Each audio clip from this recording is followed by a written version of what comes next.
this edition of Mountain Bike Chronicles, we are in Canada for the fourth stop of the UCI Downhill World Cup. Mount St. Anne is one of the toughest races on the tour. Sam Hill of Australia has positive memories of this place. 2010 saw him become world champion for the third time here in Quebec. Mountain bike manufacturing is an arduous and labor-intensive process. All this and much more on Mountain Bike Chronicles. For Sam Hill, riding on two wheels away from competition helps him to relax. I don't know, when I ride my mountain bike or my motorbike, it's something that I enjoy so much, and it doesn't matter how much stress you've got going on in your life. It kind of seems like everything goes away for a while and puts you in a good place. I grew up always on bikes, started racing motocross when I was young and then BMX for a couple of years, and then my older brother and his friends got into mountain biking when I was about 12, and I went to a local dual slalom race and watched it, and after that I went and bought a mountain bike and I'd watch all the videos and read the magazines and thought it was the coolest sport out there. Sam has a World Cup record to be proud of. He has won 3 World Championship titles and 2 World Cup victories in his career so far. My latest World jersey, waiting to get framed, like all the others in here. My dad usually does it for me when he's working late at the moment. So I'm gonna wait till he gets back and look like them ones. It's my little museum in here. I've got there my other world's medals. Sam's achievements make him one of the most respected mountain bike riders today.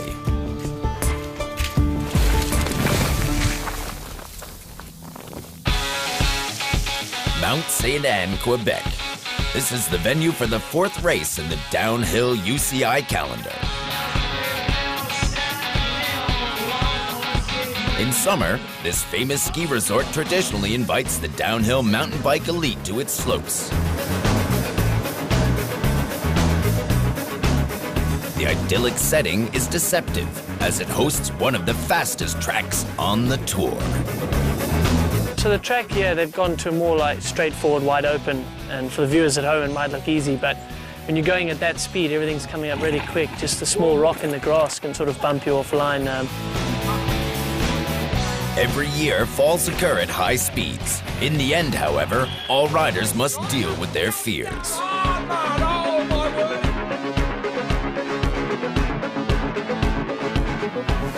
As a fan of high speed, Brooke McDonald of New Zealand starts explosively and takes a lot of momentum in the winding passages. He masters the jumps perfectly. For the time being, he is ahead. Even in the technically demanding parts, he races a good line. In the lower part, he loses some power but makes it up to post an impressive time. The other riders have now been warned.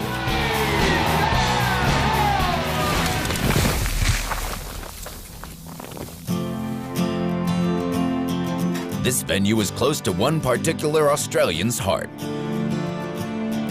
Here in Mount St. Anne. This is actually where I first ever raced a World Cup race back in 2001. Ever since then I've loved this place and always had pretty good results. I've won here a couple times, won the World Championship in 2010 after coming back from one of my shoulder injuries. In 2010, Sam came into the event carrying a shoulder injury. I've put in a lot of work with my coach and my trainer and just tried to be as ready and as strong as I could be. And my shoulder still wasn't very good, so I had to kind of figure out how many runs I'd do in practice to try and be fast on the track and try and save some strength in my shoulder. Sam, who also suffered at the beginning of the year from a knee injury, put all his fighting spirit in this deciding run and surprised everyone by winning. Still don't really know how I managed to win and pull it off, but I think that's what made it so special and so emotional for me.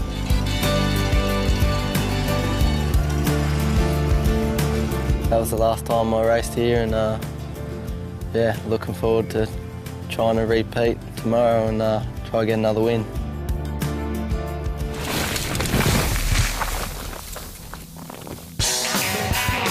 In Mount St. Anne, the fans are eagerly awaiting the top riders. the best in the business are ready to roll. Sam Hill would like to build on his success here and accordingly sets off. In the upper part, he flies over the jumps and is fast in the technical sections.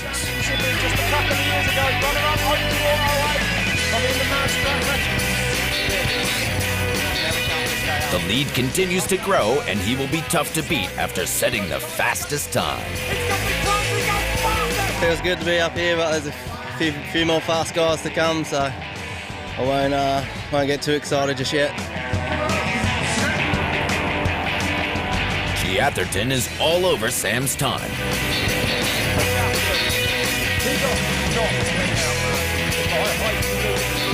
The 2008 world champion takes an even tighter line and increases his speed with more momentum in the technical sections.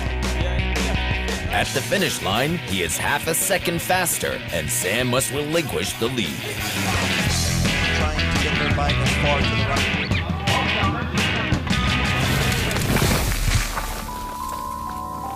The many years on the World Cup circuit create increasing homesickness for Sam. It's hard to be away from home, and I guess like your close friends and your family and my girlfriend and now my little son. And I know this year I've been going home more frequently in between races. West Australia, where I've grown up, it's my favourite place in the world. There's not a lot of chaos like some other places in the world where everything's high speed, paced, and there's no place like home, and that's what it comes down to really. Nice set of handlebars and motorbike. Riding my motorbike is something I grew up doing. I used to race when I was younger. At the end of the downhill season, it's nice to be able to put the mountain bikes away and pull my motorbike out and ride that a few times a week. We're in some place called Dongara. It's like 3 hours north of here. And it's pretty much the first motocross race this year.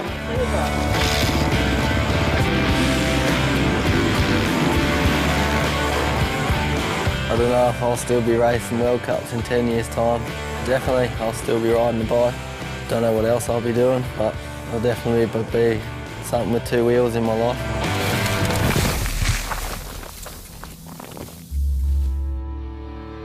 Mountain bike frames have the high standards of stability and lightness. These elements make the production, especially the welding, a difficult task. The production of a bicycle frame is of course very complex and lengthy. The prefabrication is very important for the welding process. If you make mistakes here, the welding process will not be successful. This means that the cutting process, the whole deburring, all drilling operations, the entire pre-production is extremely important for a good weld. The problematic parts of a bicycle are located precisely where the highest pressure occurs, at the ends of the tubes where the connection points are. And for aluminum itself, especially to high-quality applications, the wig welding is the only process possible. Wig is the only method where a tungsten electrode does not burn off. The wig welding process allows to compensate for the smallest differences in the components by holding in one hand the tungsten electrode and in the other hand the filler material. It can individually be adapted to the weld. This makes it impossible to weld using a robot that always starts from the same parameters. The parts of the frame are positioned exactly in the device. Here the geometry of the frame is created. The welder then attaches together with the same process the components. He can then remove the frame from the jig and weld it together in an ideal position. The welders must recognize all the differences during welding and adjust for the current, the speed, and add more or less material. Only in this way can I weld a good product that can withstand the toughest conditions for racing in the mountain bike sport.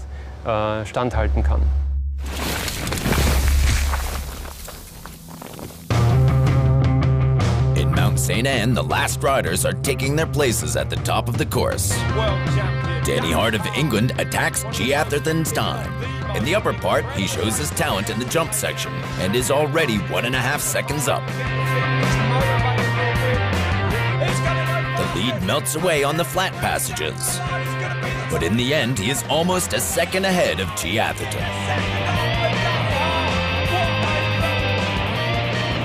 Greg Minnaar of South Africa is the second to last rider to have a shot at Danny's time.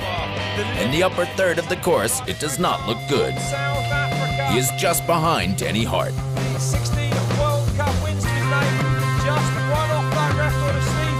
In the lower part of the track, his superior strength allows him to overcome Hart's time. One more to go, the one that has dominated the season. Aaron Gwin, who has won the last 2 races, will look for number 3.